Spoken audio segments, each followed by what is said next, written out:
ఇన్‌స్టంట్‌గా breakfast చేయాలంటే చాలా తలకాయ నొప్పండి. ఉప్మాలా ఇంట్లో తినరు. అట్లు ఏమైనా వేద్దామంటే అప్పటికప్పుడు మనకి రెడీగా ఉండదు.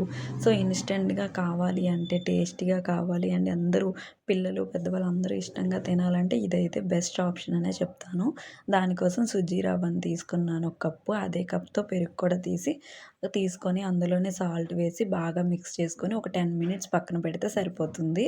అందులోనే మనం కట్ చేసి పెట్టుకున్న వెజిటబుల్స్ అన్నీ యాడ్ చేసుకోవచ్చు నీట్‌గా. ఆనియన్స్, క్యారెట్ అండ్ అలానే బీట్రూట్, క్యాప్సికమ్ అండ్ బీన్స్, అలానే నేను పర్పుల్ క్యాబేజీ కూడా యూజ్ చేసుకున్నాను. మీరు నార్మల్ క్యాబేజీ కూడా ఇంకా ఏమైనా వెజిటబుల్స్ ఉన్నా కూడా మీరు యాడ్ చేసుకోవచ్చు. ఇవన్నీ వేసుకొని అలాగే కొంచెం జీలకర్ర, కరివేపాకు కూడా వేసుకొని బాగా మిక్స్ చేసుకోవాలి. మనకి ఇది అనేది కొంచెం థిక్‌గా ఉంటుంది. స్వీట్ కార్న్ కూడా వేసుకున్న, చూస్తున్నారు కదా ఇంట్లో ఉన్నవన్నీ వేసేసా అనమాట.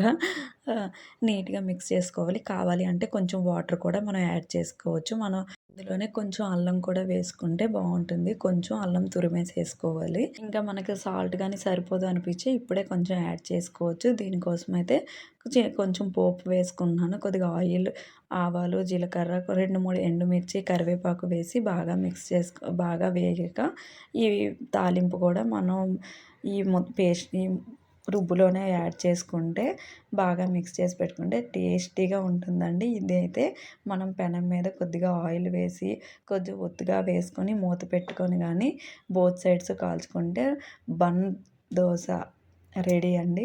ఇన్‌స్టంట్‌గా చేసుకోవాలి అనుకునే వాళ్ళకి ఇది బెస్ట్ ఆప్షన్ అనే చెప్తాను. టేస్ట్ అయితే నెక్స్ట్ లెవెల్. మీరు గాని చూసే ఉంటే ఇది ఒకప్పుడు యూట్యూబ్‌లో చాలా హల్చల్ చేసింది. అప్పుడు చేయాలనుకుంది, ఇప్పుడు చేశా అనమాట. అక్కడైతే తాలింపు గిన్నెలో చాలా ఎక్కువగా ఆయిల్ వేసి చేశారు. బట్ నేనైతే అంత ఎక్కువ ఆయిల్ వేయకుండా కొంచెం ఆయిల్‌తో ఇలా చేశాను. Bye bye.